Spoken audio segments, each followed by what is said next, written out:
Hello. ഇന്ന് കാലത്ത് നേരത്തെ എണീക്കണം എന്ന് വിചാരിച്ചതാട്ടോ. പക്ഷേ നേരത്തെ എണീക്കാൻ പറ്റിയില്ല. ഞാൻ എന്നും കിടക്കുമ്പോൾ അങ്ങനെ വിചാരിക്കും, നാളെ നേരത്തെ എണീക്കണം, നാളെ നേരത്തെ എണീക്കണം എന്ന്. പക്ഷേ രാവിലെ ആയാലും നേരത്തെ എണീക്കൽ അത്ര എളുപ്പമുള്ള കാര്യമല്ല എനിക്ക്. ഞാനിങ്ങനെ കിടക്കുമ്പോൾ തന്നെ വിചാരിക്കും നാളെ കാലത്ത് എന്താ ഉണ്ടാക്കേണ്ടതെന്നുള്ളതൊക്കെ ഞാനിങ്ങനെ ആലോചിച്ചിട്ടാട്ടോ കിടക്കുക. അപ്പോൾ ഇന്ന് കാലത്ത് പൂരിയും പിന്നെ അരിക്കുള്ള ഉരുളക്കിഴങ്ങ് കറിയാണ്. നേരത്തെ എണീറ്റാലാണ് ഇതൊക്കെ നേരത്തെ പെട്ടെന്ന് ആവുള്ളൂ. മോൻ പോകുമ്പോഴേക്കും ഇതൊക്കെ ആവണമെച്ചെങ്കിൽ കുറച്ച് നേരത്തെ എണീക്കണം. പക്ഷെ എത്ര ശ്രമിച്ചാലും നടക്കണില്ല. 6:30 കഴിഞ്ഞിട്ടാണ് ഇന്ന് എണീറ്റുള്ളത്. 6:30 6:45 ആയിരിക്കണം എണീക്കുമ്പോൾ.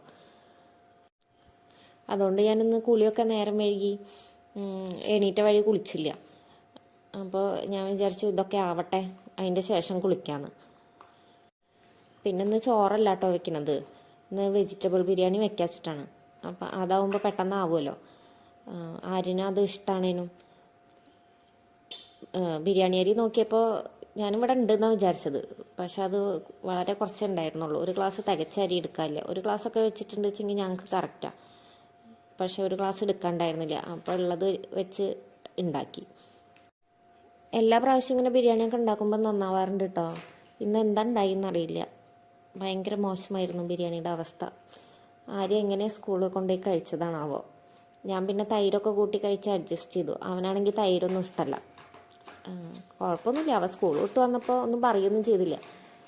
പിന്നെ അതാ ഭൂരിയൊക്കെ ആയി. ഭൂരി നന്നായി വന്നു കേട്ടോ. ഭൂരി കറിയൊക്കെ നന്നായിട്ട് വന്നിട്ടുണ്ടായിരുന്നു. നല്ല സോഫ്റ്റ് ആയിരുന്നു. പിന്നെ നല്ല ഇങ്ങനെ പൊന്തി വരികയൊക്കെ ചെയ്തു. കാലത്ത് ഇങ്ങനെയുള്ള ഈ ബ്രേക്ക്ഫാസ്റ്റൊക്കെ നല്ല എളുപ്പമുള്ളതേ ഞാൻ ചെയ്യുള്ളൂ. ഇങ്ങനത്തെ ഈ പരിപാടിക്കൊന്നും ഞാൻ നിൽക്കാറില്ല. പക്ഷേ എനിക്ക് എന്താ കുറച്ച് ദിവസമായിട്ട് ഞാൻ എന്നും വിചാരിക്കും ഇത് ഉണ്ടാക്കണം എന്ന്. അങ്ങനെ ഞാനിപ്പോൾ ഇന്ന് ഉണ്ടാക്കിയതാണ്. അപ്പോൾ അതാ അതിൻ്റെ ഇടയിൽ മോളെ എണീറ്റ് വന്നിട്ട് നിന്ന് കരയുകയായിരുന്നു കേട്ടോ. അപ്പോൾ ഞാൻ അവളെന്നെ എടുത്ത് ഒക്കത്തൊക്കെ വെച്ച് സമാധാനിപ്പിക്കുക. എന്നിട്ട് കുറച്ച് നേരം അവളുടെ കൂടെ ഇരുന്നിട്ടാണ് പിന്നെ കറിയൊക്കെ റെഡിയാക്കാൻ വന്നത്. അപ്പോഴേക്കും സമയമായി, മോന് പോവാനുള്ള സമയമായി. അപ്പോഴേക്കും എനിക്ക് കുളിക്കൊക്കെ വേണം. ഞാൻ വേഗത അവനുള്ള ഫുഡൊക്കെ എടുത്ത് വെച്ചെടുത്തിട്ട് കുളിക്കാൻ പോവുക കേട്ടോ. ഞാനും മോളും എല്ലാവരും കുളിച്ചു. അപ്പോൾ അതാ കുളിച്ച് വിളക്കൊക്കെ കാട്ടിയിട്ട് ഞാൻ കൊണ്ടാക്കാൻ പോവുക കേട്ടോ.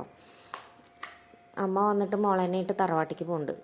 അവിടെ എത്തിയപ്പോഴേക്കും ചെരുപ്പിൽ ചളിയായി എന്ന് പറഞ്ഞിട്ട് ചെരുപ്പൊക്കെ തുടച്ച് വൃത്തിയാക്കുകയാണ് ഒരു കടലാസ് എടുത്തിട്ട്.